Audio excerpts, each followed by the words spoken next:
Deus pela oportunidade, pastor Rafael também, a oportunidade de estar pregando. Para mim é um grande privilégio poder pregar a palavra de Deus. Nós estávamos cantando o hino 380, né? Ouço o clamor do bom pastor, pelo deserto abrasador, seus cordeirinhos a chamar, muito desejoso de os salvar. Esse é o desejo de Deus, salvar os seus cordeirinhos. Mas infelizmente, a igreja tem desprezado esse chamado.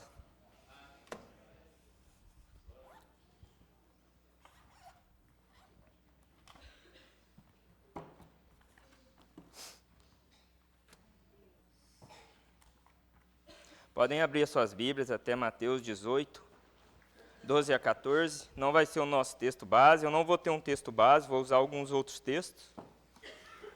Mas podem já abrir. Mateus 18, 12.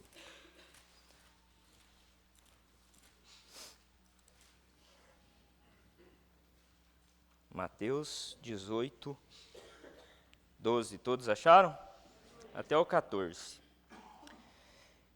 O que vos parece? Se algum homem tiver 100 ovelhas e uma delas se desgarrar, ele não irá pelos montes, deixando as 99 em busca da que se desgarrou? E se porventura a encontra, na verdade eu vos digo que ele se regozijará mais com aquela ovelha do que pelas 99 que não se desgarraram. Assim também não é a vontade de vosso Pai, que está no céu, que se pereça um destes pequeninos. Não é o desejo de Deus que pereça um desses pequeninos. Pastor Rafael, pode orar para nós, por favor? Senhor, obrigado pela manhã que o Senhor nos deu, obrigado pelo dom da vida, obrigado por nos sustentar, Senhor.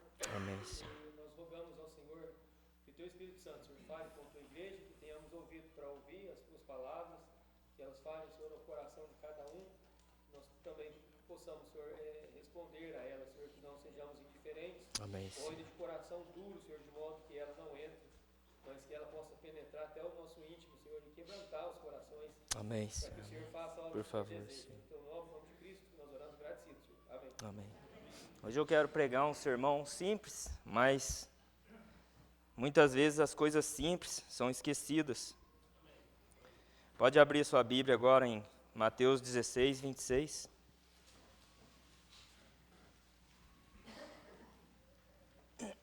Mateus 16, 26. Pois que vantagem tem o homem em ganhar o mundo inteiro e perder a sua própria alma? Ou que dará o homem em troca da sua alma? Esse versículo nos mostra que o homem pode ganhar o mundo inteiro. Todo o tesouro dessa terra, todo o dinheiro, toda a fama, todo o prestígio, isso não equivale ao valor de uma alma sequer. A fortuna de um homem chamado Elon Musk foi avaliada em $1 trilhão. Ele é conhecido como um dos homens mais ricos do mundo. Nem todo o dinheiro desse homem pode comprar uma alma sequer. Não existe nada neste mundo que pode se comparar ao valor de uma alma. Não existe riqueza que possa comparar ao valor de uma alma. Tudo que o homem possui, tudo que você, irmão, possui é passageiro, mas uma alma, ela é eterna. E muitos estão trocando o passageiro pelas coisas eternas. Hoje iremos ver, intitulei esse sermão como o valor de uma alma. Em 3 aspectos: o valor de uma alma aos olhos humanos, o valor de uma alma aos olhos de Cristo e o amor e o valor de uma alma aos olhos de Deus. Então, o primeiro ponto, o valor de uma alma aos olhos do homem. Pode abrir em Lucas 12, 19. O O valor de uma alma aos olhos humanos, do homem. Lucas 12, 19 a 20. Lucas 12, 19 a 20. Vou dar um acelerado, porque o tempo já... E eu direi à minha alma: alma, tens em depósito muitos bens para muitos anos, descansa, come, bebe, alegra-te. Mas Deus lhe disse: tolo, esta noite te requerirão a tua alma. E de quem será estas coisas que tu preparastes? Jesus mostra que o maior erro do homem, desse homem rico, não foi sua riqueza, mas viver como se Deus não existisse. Muitos hoje vivem como se Deus não existisse, como se um dia não fosse se encontrar face a face com o seu Salvador, face a face com aquele que morreu naquela cruz por cada um de nós. Um dia nós iremos encontrar o Senhor. Depois da morte as riquezas ficam, mas a alma segue para a eternidade. Tudo o que esse homem acumulou, ficou neste mundo. O mundo oferece o que é passageiro, mas Deus oferece o que é eterno. Almas são eternas, almas são valiosas a Deus. Nada material atravessa a fronteira da morte, a não ser a sua própria condição, ou salvo ou perdido, indo ao inferno. Jó 1, 21 diz: nu saí do útero da minha mãe, e nu retornarei para lá. Eclesiastes 5,15 diz: assim como ele nasceu do ventre de sua mãe, nu retornará para lá. Irmãos, nós não iremos levar nada material dessa terra para o céu. Nada. Porque muitas vezes vivemos como se a eternidade não existisse. A morte tira tudo o que ajuntamos na terra, mas nunca poderá tirar aquilo que acumulamos em Cristo Jesus. O dinheiro compra conforto na terra, mas não compra um segundo sequer na eternidade. Esse homem mais rico do mundo, se ele morrer, ele vai ao inferno, se ele não aceitar Cristo. E quando ele chegar ao inferno, eu tenho certeza para você, que ele daria esse $1 trilhão por 1 minuto e poder aceitar Cristo e chegar ao céu. Aos olhos humanos, há muitas outras coisas mais valiosas do que as almas perdidas. Este homem, de Lucas 12, achou que sua alma valia o que ele tinha, mas ele estava muito errado. O maior fracasso da vida é ganhar o mundo inteiro e perder a sua própria alma. O que ele tinha não era suficiente para comprar a sua alma. Quem vive desta maneira tem uma condição perante Deus. O verso 12, 20 de Lucas fala: mas Deus lhe disse, tolo. Quem vive pensando só nas coisas dessa terra, sonha acumular bens nessa terra, a Bíblia chama tolo. Muitas vezes nós somos tolos, irmãos. Desprezamos aquilo que é eterno por aquilo que é passageiro.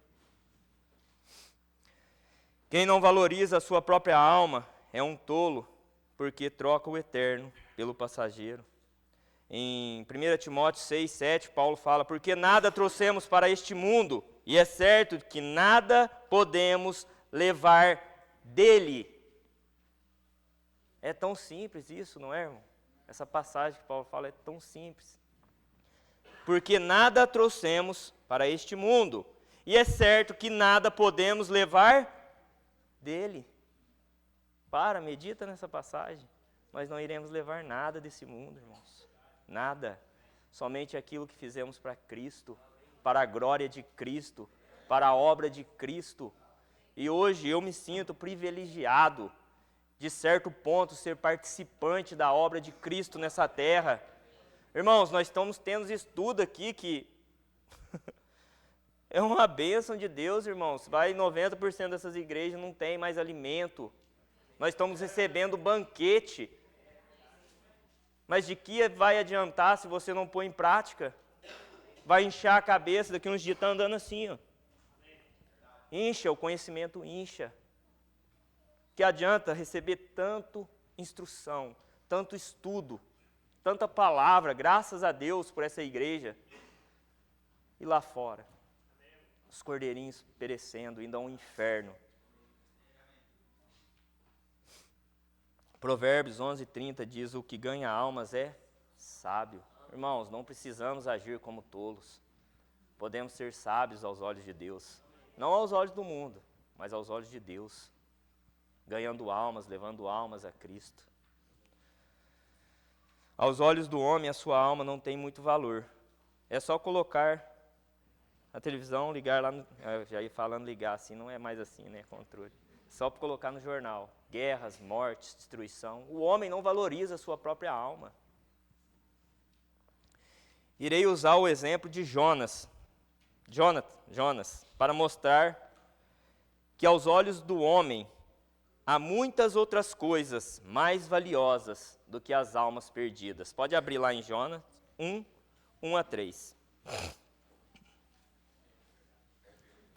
Jonas 1:1-3. Eu vou ser mais rápido, irmão, porque vai dar 11 horas. Jonas 1:1-3. Vou começar a ler.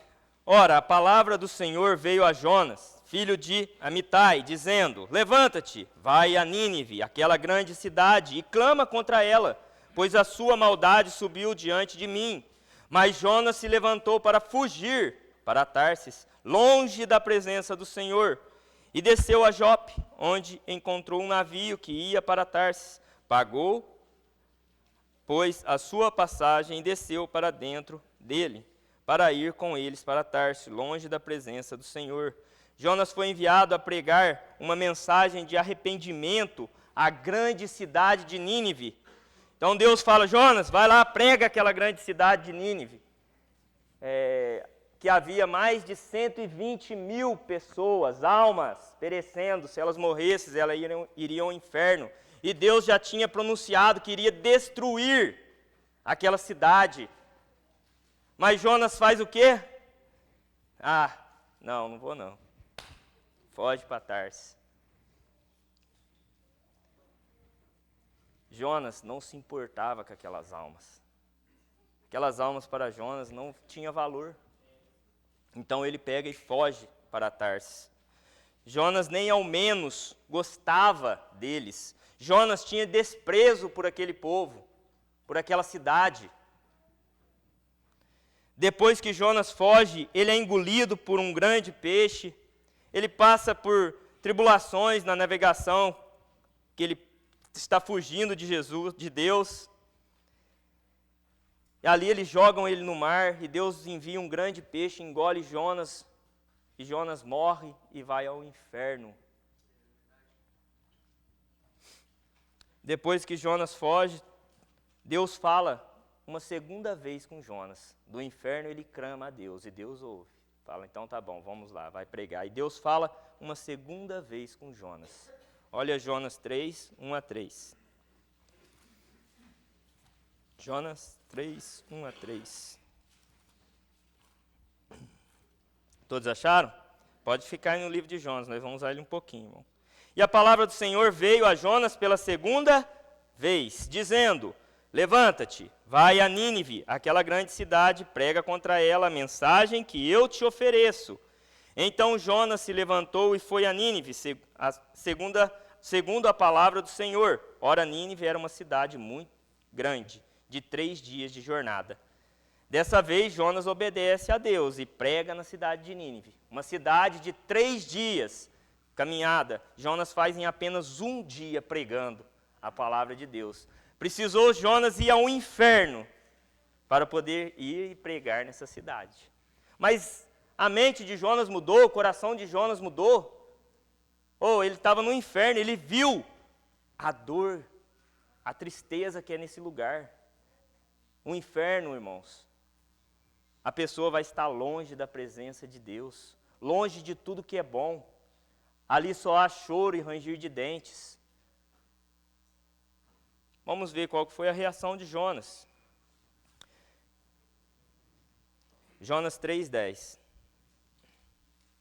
Então Jonas prega contra aquela cidade, eles ouvindo, se arrependem, e olha qual é a atitude de Jonas.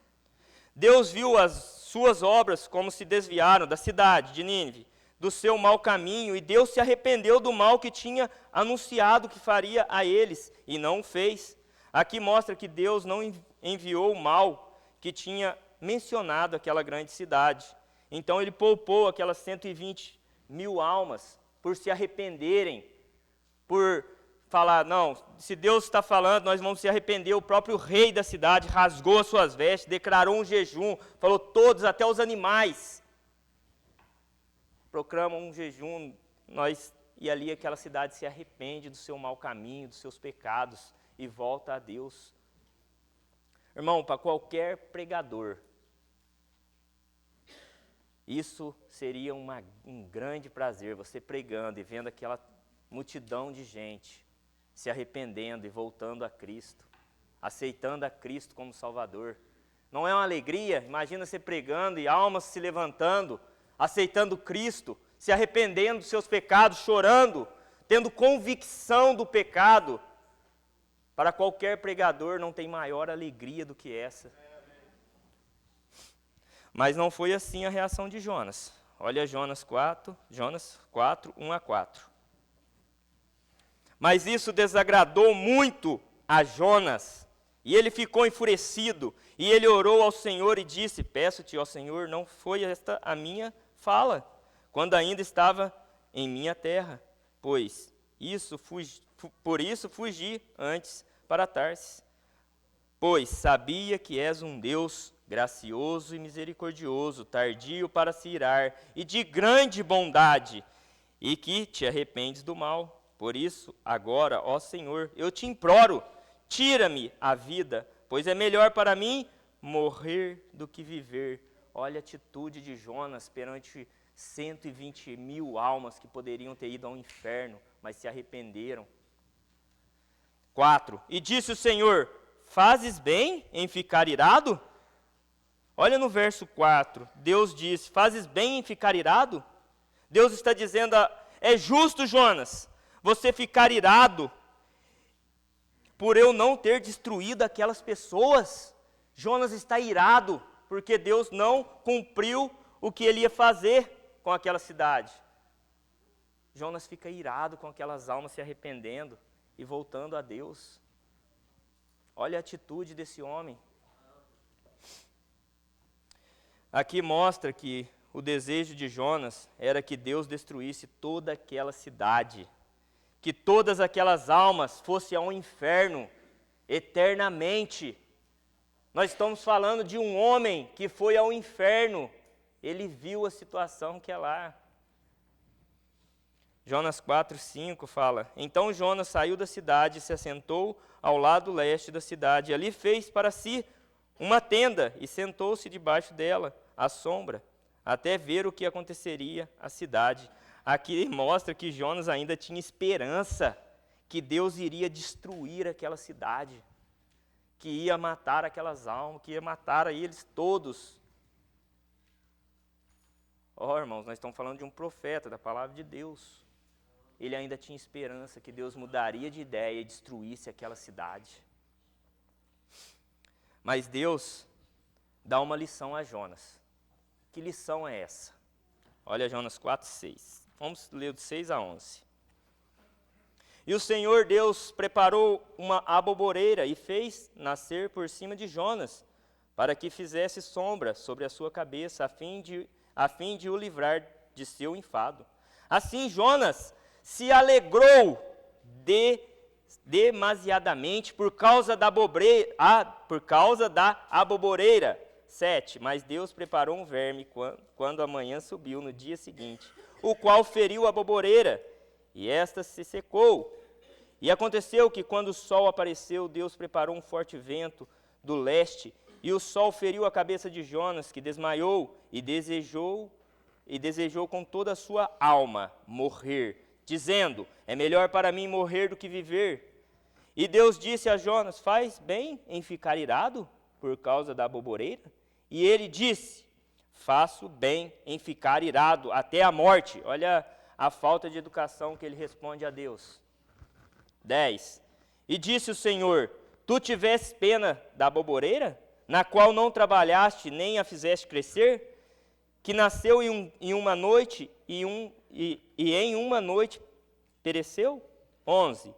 E não deveria eu poupar Nínive, aquela grande cidade onde estão mais de 120.000 pessoas que não sabem discernir entre a sua mão direita e a sua mão esquerda, e também muitos animais? Jonas aqui está chorando, está lamentando, por causa de um pé de abóbora, vou falar na nossa linguagem, um pé de abóbora. Ele se alegrou quando nasceu um pé de abóbora e fez sombra a ele. Olha, mas Jonas ficou irado, porque Deus não matou mais de 120.000 pessoas. Olha a reação de Jonas. Muitas vezes nós agimos como Jonas, colocando tantas coisas acima do valor das almas. Hoje, irmãos, qual é o seu pé de abóbora que você tem amado mais do que as almas perdidas?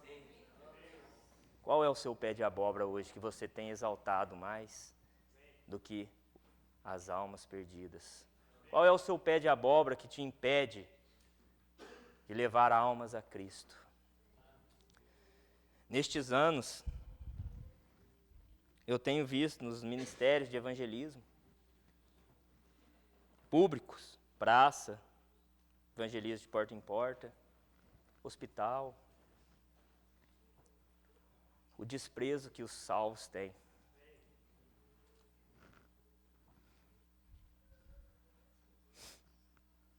Sexta-feira, alguns irmãos, graças a Deus, têm sido fiéis.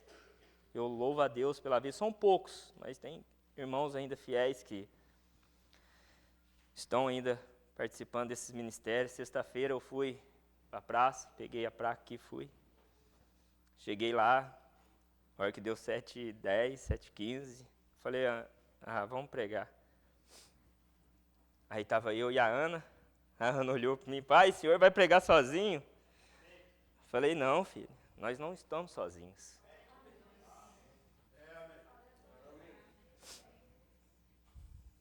Por que a igreja tem desprezado tanto esses ministérios, irmãos? Vocês veem o valor que tem uma alma para Deus? O que adianta a gente falar: eu sou de uma igreja bíblica, batista, preserva pela palavra de Deus? Amém, glória a Deus por isso. Cadê os salvos ganhando alma? Cadê os salvos na praça? Cadê os salvos no evangelismo? Cadê os salvos nos hospitais? Cadê os salvos nos presídios?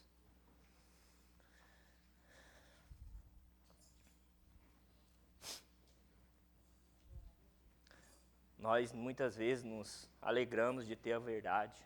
João 8,32, e conhecereis a verdade vos libertará. O que nós temos feito com essa verdade, irmãos?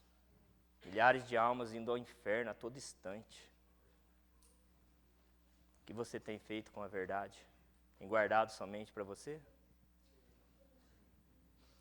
Muitas vezes, com as nossas próprias bocas, falamos que uma alma tem muito valor, mas colocamos muitas outras coisas acima do valor dessas almas. Para meditar hoje, irmãos.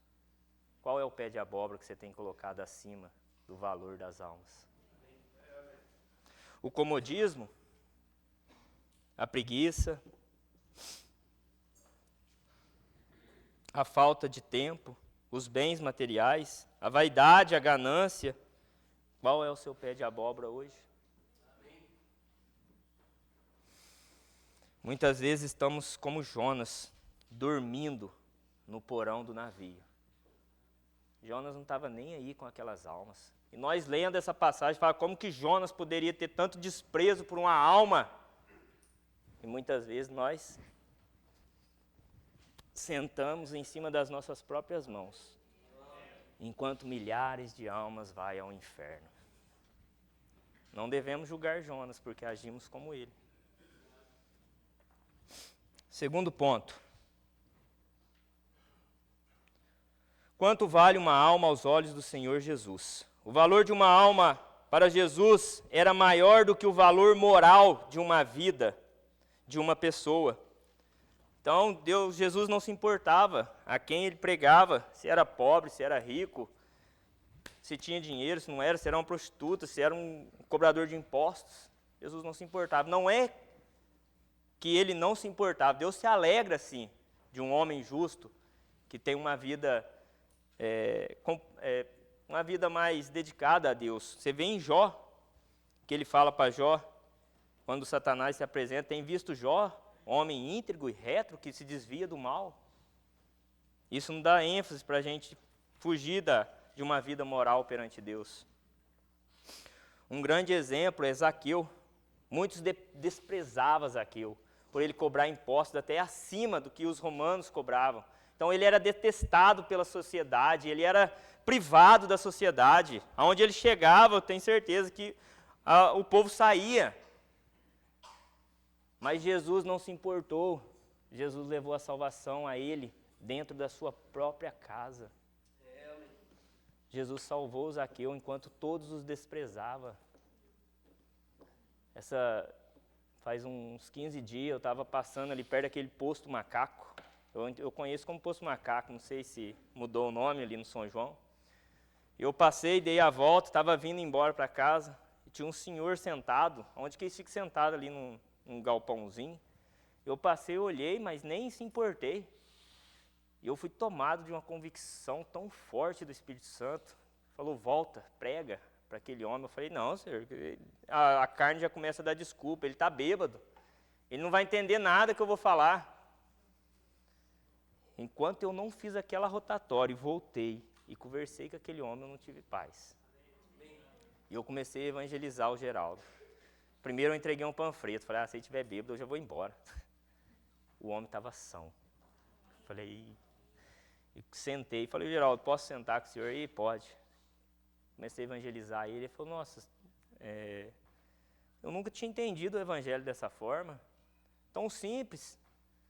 Aí eu falei, então, aí uma meia hora eu fiquei sentado, expliquei a salvação, ele ali quis aceitar Cristo, deixei um panfletinho de João Romanos que eu tinha no carro para ele, e vim embora. A hora que eu fiz o rotatório e voltei, ele estava lendo. Eu falei, amém, graças a Deus, se eu tivesse ouvido o meu próprio coração, eu tinha ido embora. Mas Jesus priorizava essas almas, desprezadas pela humanidade. Jesus não rejeitou aqueles que eram rejeitados pela sociedade. Para ele, uma alma tinha mais valor do que o preconceito, a doença ou a condição social da pessoa. Jesus curou muitos leprosos. Jesus não se importava, enquanto eles estavam afastados. Muitas vezes, você lê em Levítico lá que eles tinham um sininho, tinha que gritar, impuro, impuro. Ninguém se aproximar deles. Irmão, lembra que nós éramos leprosos aos olhos de Deus. O nosso pecado nos separava de Deus, nos tornou inimigos de Deus. Mas Deus não se importou com a nossa lepra. Ele nos curou, não só fisicamente, mas aquele que estava morto em transgressões e pecados, inimigos de Deus, inimigos da cruz de Cristo, ele olhou e salvou a sua alma. E o que você tem feito por essas almas lá fora? Uma coisa que eu gosto muito quando jovem, às vezes alguns jovens chegam, irmão, eu preguei para um amigo meu, ele aceitou Cristo. Eu falei, amém. Eu não falo para a pessoa, mas eu chego em casa, eu oro, eu agradeço a Deus. Mas o que está acontecendo, irmãos? Eu não tenho visto mais jovens no evangelismo, na praça.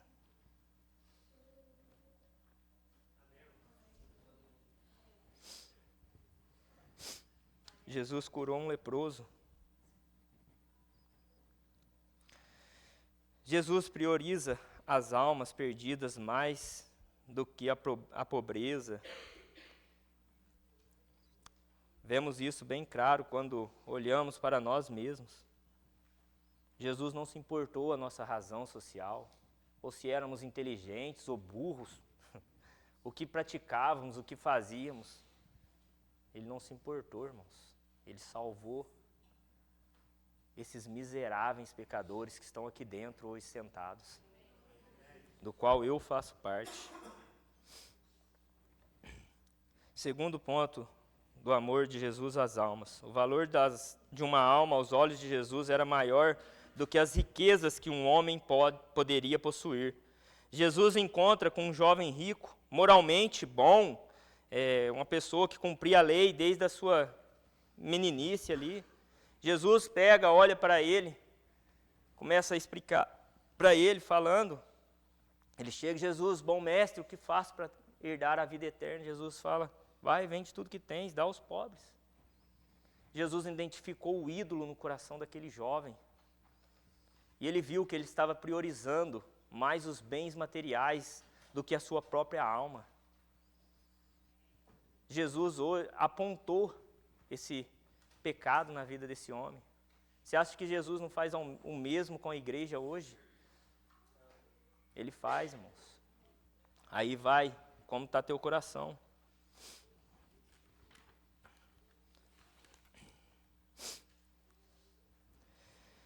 A grande pergunta é: existe algo em nossa vida que vale mais para nós do que seguir a Jesus? Se houver, esse algo se torna um ídolo. Se você não tratar esse ídolo no seu coração, que você tem priorizado acima das almas perdidas. Você lembra da pregação que o pastor Rafael pregou? Se você não foi no acampamento, você perdeu uma ótima pregação. O fim da idolatria é um vale de ossos secos. Salvos mortos espiritualmente, andando como mortos, ao meio de mortos. Terceiro aspecto. O valor de uma alma aos olhos de Jesus é maior do que qualquer ofensa. Jesus pregou a pessoas que o ofenderam profundamente.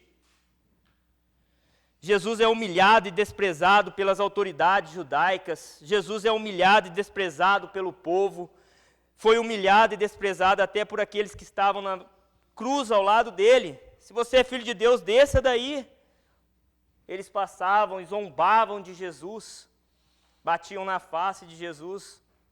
Mas, quando olhamos para Lucas 23, 34, qual é a resposta de Jesus Cristo a esses homens que o ofenderam, humilharam, zombaram dele? Então disse Jesus: Pai, perdoa-lhes, porque eles não sabem o que fazem. Oh, nós temos muito que aprender com Jesus Cristo.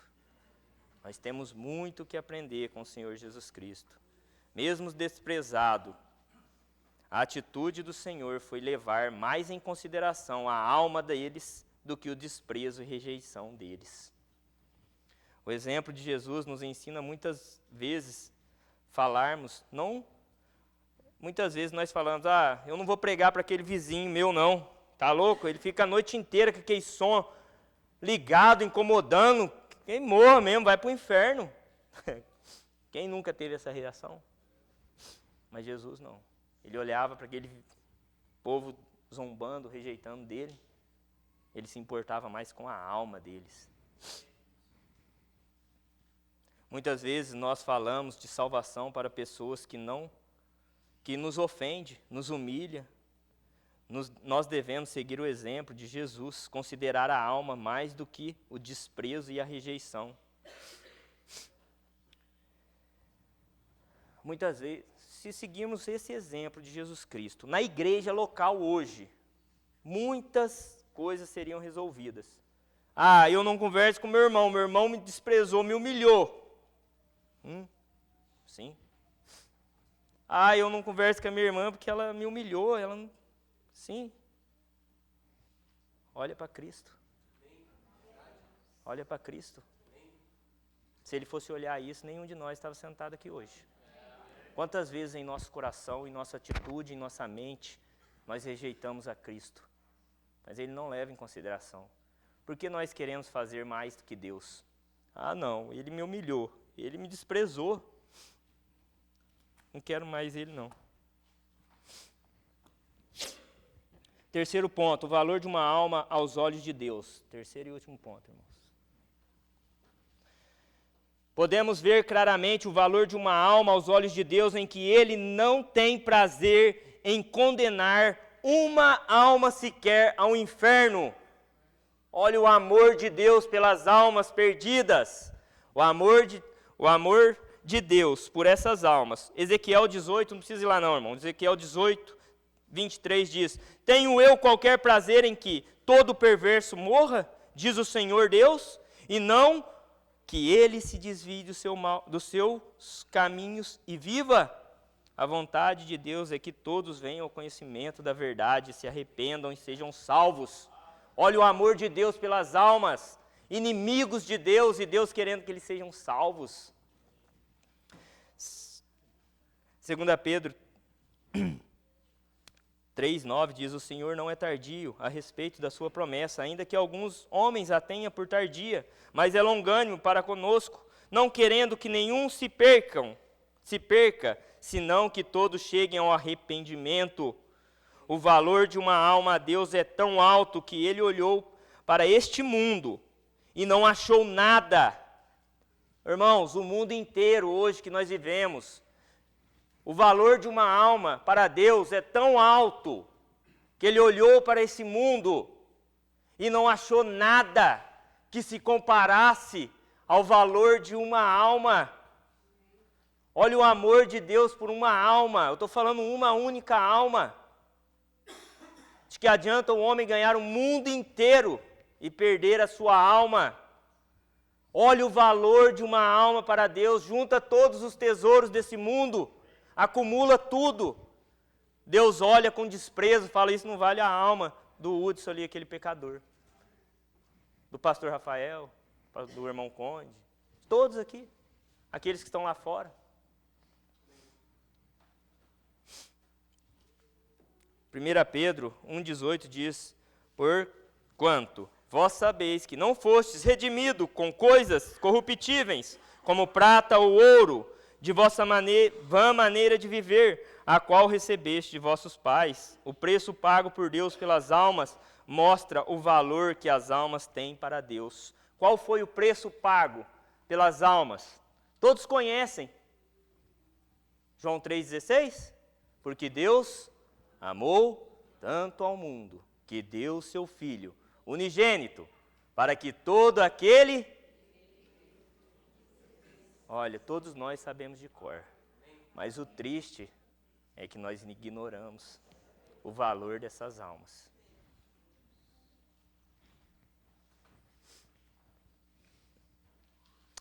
Deus mede o valor pelo preço que foi pago por elas, por essas almas, o sangue de Jesus Cristo.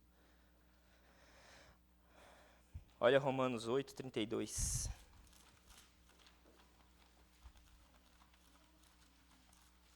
Romanos 8, 32. Estou quase acabando, irmão. Romanos 8, 32. Todos acharam? Aquele que não poupou a seu próprio Filho, mas o entregou por todos nós, como não nos daria gratuitamente também com ele todas as coisas? Deus não poupou o seu Filho. Olha o preço pago pelas almas, um preço de sangue. Jesus Cristo teve que morrer para que nós pudéssemos ser salvos. Olha o preço pago. É só você olhar para a cruz e você vai ver o quanto vale uma alma aos olhos de Deus. E se você hoje, irmãos, está desprezando essas almas, um dia você encontrará com aquele que pagou um alto preço por essas almas. Não tem valor mais alto do que o Filho de Deus. Qual a nossa responsabilidade pelas almas perdidas?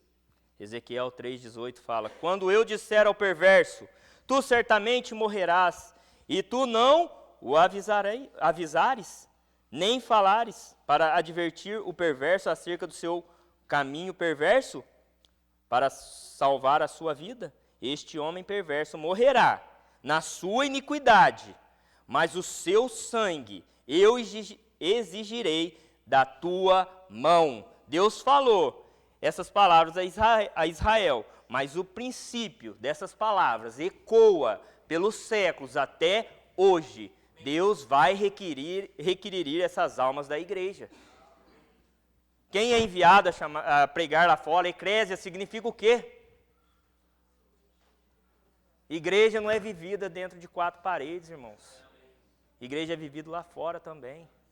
Graças a Deus aqui nós somos alimentados e bem alimentados. Mas a vida cristã é lá fora. O que você tem priorizado mais do que essas almas perdidas? Identifique hoje qual que é o ídolo no seu coração, qual que é o pé de abóbora. E confesse a Deus. Chegue a Deus e fale: Senhor, eu tenho realmente desprezado as almas. Eu tenho deixado os princípios básicos, o valor de uma alma. Deus falou isso a Israel, mas ecoa para nós. Qual é o valor de uma alma aos teus olhos? Seu pai que não é salvo, sua mãe, seu amigo de escola, de faculdade, teus sobrinhos, essas almas têm valor para você? Você nunca irá cumprir o ID de Cristo se não valorizar essas almas perdidas. Uma ilustração. Em Juízes 7, quando Gideão está ali lutando contra os medianitas, Deus chama 32 mil para lutar ali. Então 32 mil foram chamados. Deus fala: ó, você está com medo, está com alguma coisa, volta. Naquele dia voltou 22 mil, ficaram 10. Então chamados, escolhidos. E Deus prova esses 10. Leva eles até a água, fala: ó, você beber água igual cachorro, você tira eles. E os que não beberem, você separa. Então, dentre desses 10 mil, Deus provou 300 que foram fiéis a Ele. Irmãos, a minha oração essa manhã é que os irmãos estejam enquadrados nesses 300, que os irmãos sejam fiéis. Eu não gosto nem de falar, eu não gosto de falar nada de mim, irmão, que eu sou um pecador miserável.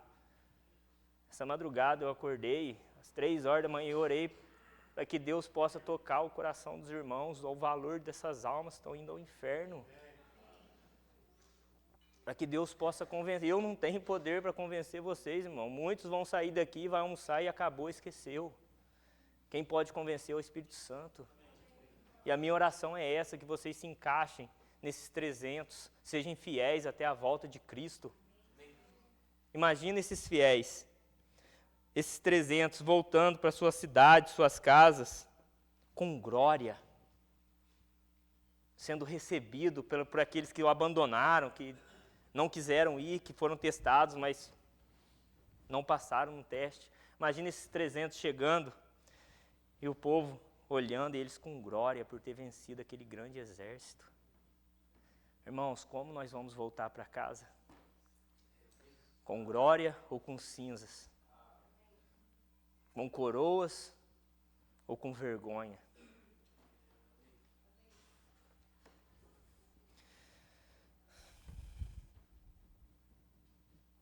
Imagina aqueles outros olhando aqueles 300 e falando: nossa, eu daria tudo para ter ficado aquele dia e lutado com eles.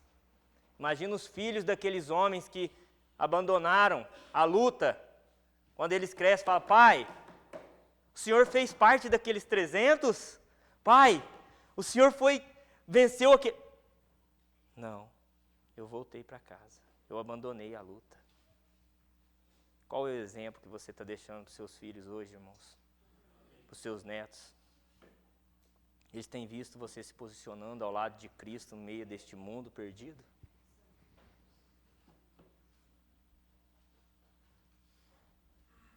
que você está deixando para essa geração que está vindo, irmãos?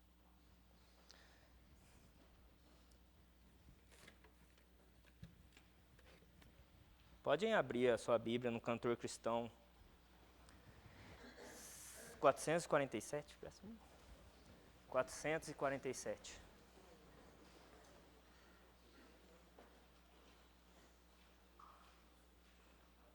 447. Eu não vou cantar, senão... Olha o que fala. Não te importa se algum dos amigos morrer, sem ter conhecimento de Cristo, deixas que no juízo ele venha dizer: a mim nunca falaram de Cristo? Olha o 2. Não te importa que as almas pereçam? Não te importa que as almas preciosas a Deus ou não sejam levadas a Cristo? Pois dirão: quando Cristo vier outra vez, a nós nunca falaram de Cristo. 3. Não te importa se entrares sem joias no céu, por não teres trazido almas a Cristo? Ó, não venhas tu ser acusado de réu, por não teres falado de Cristo. Não te cales jamais, pede a Deus graça, irmão, para dar testemunho de Cristo, para ninguém no juízo exclamar com razão: a mim nunca falaram de Cristo. Amém, irmãos.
Ainda 40 dias e Nínive será destruída. Ele sentou no seu camarote e esperou a destruição dela. Ao invés da perversa cidade continuar na sua perversidade, eles ouviram a palavra, eles se arrependeram e não houve destruição. A palavra dele não se cumpriu e ele se irou. Com a sua vaidade, ele preferia que Deus destruísse a cidade. Olha, muitos homens de Deus estão assim, debaixo do seu pé de abóbora, no seu conforto. Ah, mas eu já preguei para eles. Sim, e agora? Você está esperando a destruição dessas almas? Você está aguardando simplesmente elas serem destruídas? Simplesmente elas serem condenadas? Eu dou graças a Deus por mensagens como essa que nos chacoalham e falam: acorda, dorminhoco. Acorda, dorminhoco.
Ontem na praça, um homem chegou até nós, quando nós íamos começar a pregação, e ele falou assim: olha, eu não acredito que o que vocês estão fazendo é certo.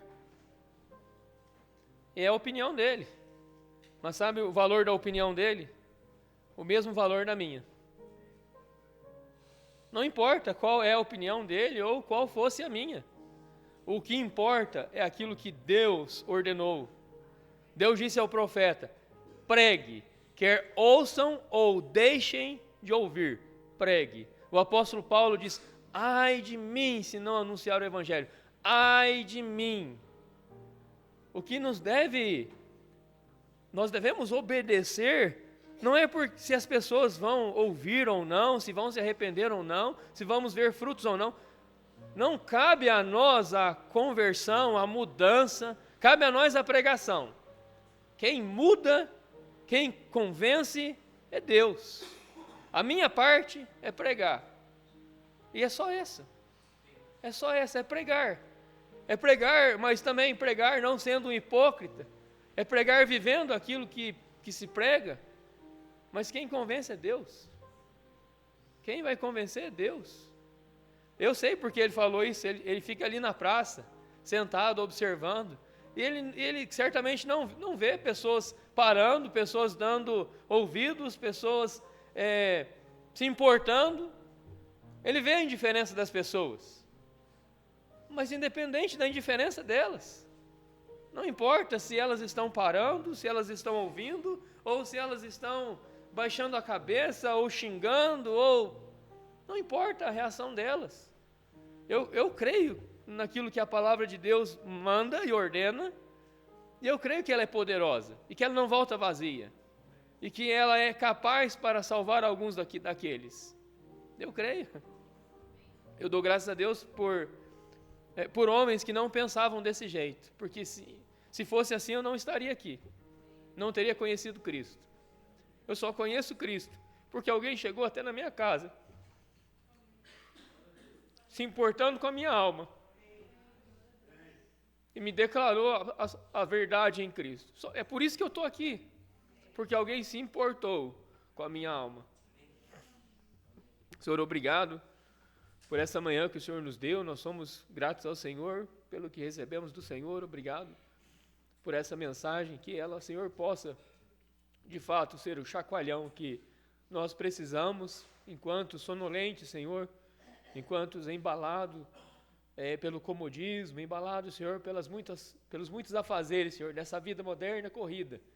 Que ela seja, Senhor, o chacoalhão para despertar, para que tenhamos um olhar diferente às almas. Não esse olhar, Senhor, de Jonas, com aquele que esperava pela condenação dela, Senhor, mas que nós possamos sofrer profundamente por essas almas, Senhor, que estão a perecer. Que façamos mais do que aquilo que Jonas fez, Senhor. Que o Senhor nos toque profundamente no coração, para que não fiquemos, Senhor, no conforto de uma sombra, sem nada fazer por ela, Senhor. Nos ajuda, como povo de Deus, Senhor, a não sermos tão vaidosos, a não sermos, Senhor, tão mesquinhos como foi esse teu profeta, Senhor. E que o Senhor possa usar essa mensagem, Senhor, nos corações, na tua igreja. É no teu nome, no nome de Cristo, que nós oramos agradecidos, Senhor. Amém. Bom domingo aos irmãos. Até a noite.